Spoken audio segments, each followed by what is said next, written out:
प्रयागराज में सत्ता का असली मतलब क्या होता है? खैर, एक आदमी था जिसके लिए इसका जवाब सिर्फ दो चीजों में छिपा था, डर और वोट। आज हम उसी अतीक अहमद की कहानी की परतों को खोलेंगे, एक ऐसी विरासत जो अपराध और राजनीति की स्याही से लिखी गई है। यही वो सबसे बड़ा सबक था जो अतीक अहमद ने सीखा था। एक ऐसा फलसफा जिसने उसकी पूरी जिंदगी और उसके बाद की कहानी सब कुछ तय कर दिया। तो चलिए कहानी की शुरुआत से शुरू करते हैं। देखते हैं कि कैसे एक मामूली तांगे वाले का बेटा, जिसने कोयला चोरी से अपना सफर शुरू किया, देखते ही देखते पूरे शहर का बेताज बादशाह बन बैठा। प्रयागराज के उन्हीं तंग गलियों में अतीक का खौफ धीरे धीरे बढ़ने लगा। छोटी मोटी चोरियों से शुरुआत करके उसने बना डाला कुख्यात इंटरस्टेट गैंग 227, और फिर जो भी उसके रास्ते में आया वो बस रहस्यमयी तरीके से गायब होता चला गया। और यहीं से कहानी और भी दिलचस्प हो जाती है। सवाल यह है कि कोई अपने खौफ को, अपने डर को पॉलिटिकल पावर में कैसे बदल सकता है? कैसे एक आदमी दो जिंदगियां एक साथ जी सकता है? उसने सियासत में एंट्री मारी और फिर दशकों तक राज किया। एक के बाद एक चुनाव जीतता गया और हर जीत के साथ जुर्म की दुनिया और राजनीति दोनों पर उसकी पकड़ और भी ज्यादा मजबूत होती चली गई।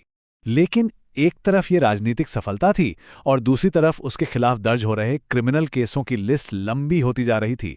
ये आंकड़ा 100 के भी पार था।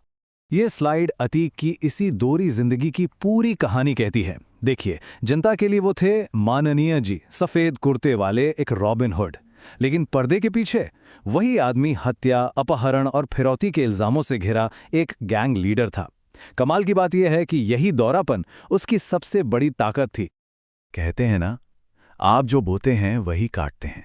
जिस साम्राज्य को अतीक ने खून और डर की बुनियाद पर खड़ा किया था, वही साम्राज्य अब उसके अपने ही परिवार के लिए एक फंदा बनने वाला था। और इसकी सबसे पहली और भारी कीमत चुकानी पड़ी उसके बेटे को। उसका 19 साल का बेटा असद लखनऊ में लॉ की पढ़ाई कर रहा था। शायद वो एक साफ सुथरी जिंदगी जीना चाहता था, लेकिन तभी एक पुराने केस के गवाह उमेश पाल की हत्या हो जाती है। इल्जाम आता है अतीक के गैंग पर, और असद वो सीधे इस तूफान के बीचों बीच खिंचा चला आता है। तारीख थी 13 अप्रैल 2023। कई दिनों तक फरार रहने के बाद पुलिस ने जिसे एनकाउंटर बताया, उसमें असद मारा गया। पुलिस रिकॉर्ड्स के मुताबिक उस मुठभेड़ में 42 राउंड गोलियां चली। वहीं परिवार ने इसे साफ साफ हत्या कहा। जब जेल की सलाखों के पीछे अतीक तक ये खबर पहुंची तो सुनने में आता है कि वो पत्थर दिल माफिया पहली बार टूट गया और फूट फूट कर रोया। अब इस कहानी में सिर्फ 2 दिन आगे चलते हैं और देखते हैं कि कैसे ये कहानी अपने सबसे सनसनीखेज और चौंकाने वाले अंजाम तक पहुंचती है। एक ऐसा अंजाम जिसे पूरे देश ने अपनी आंखों से लाइव देखा। 15 अप्रैल की रात। सोचिए, अतीक और उसका भाई अशरफ पुलिस के भारी भरकम घेरे में हैं, मीडिया के कैमरे ऑन हैं, पूरा देश लाइव टीवी पर देख रहा है, और तभी कुछ ऐसा होता है जो सबकी सांसें रोक देता है। पत्रकार के भेष में आए हमलावरों ने कैमरों के सामने ही गोलियां बरसा दी और पुलिस बस कुछ ही कदम दूर खड़ी देखती रह गई। मुख्य बात तो यह है कि गुड्डू मुस्लिम, गोलियां चलने से ठीक पहले ये अतीक के भाई अशरफ के आखिरी शब्द थे। एक अधूरी बात, एक ऐसा राज जो हमेशा के लिए हवा में ही रह गया। इस हत्याकांड ने पूरे देश के जहन में बस एक ही सवाल छोड़ दिया, एक बहुत बड़ा सवाल। देखिए, ये हमला सिर्फ एक मर्डर नहीं था, ये तो सीधे सीधे कानून के राज पर, सिस्टम पर एक तमाचा था। और इसने एक बहुत बड़ा सवाल खड़ा कर दिया, क्या ये वाकई सिर्फ 3 हमलावरों का काम था, या फिर पर्दे के पीछे कोई बहुत बड़ी साजिश चल रही थी? मतलब पुलिस कस्टडी में लाइव टीवी पर कोई ऐसा कैसे कर सकता है?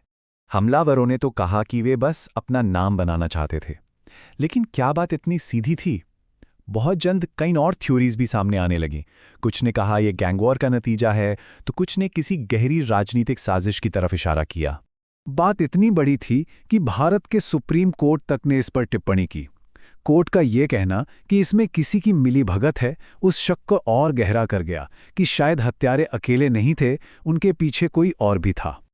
आखिर में शायद प्रयागराज की गंगा की तरह ही अतीक अहमद के बनने और मिटने की कहानी का पूरा सच भी एक गहरा और अनसुलझा राज बनकर हमेशा के लिए दफन हो गया है।